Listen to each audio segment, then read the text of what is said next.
Sasa tuko na funding model mpya na tumeongezea kuiboresha zaidi.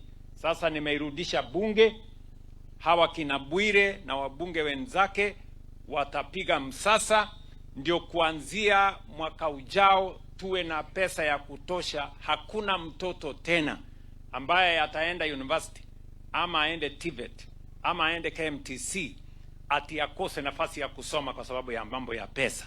Tutakuwa tumeweka mpango ya sawasawa.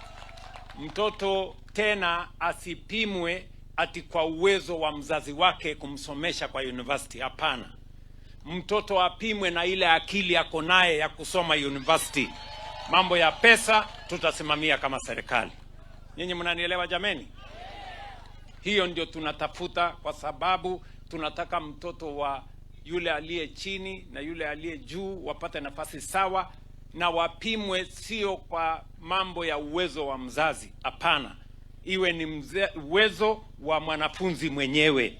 Ile course amepita, kama ni ya udaktari aende asomee udaktari, kama ni ya engineering aende asomee engineering.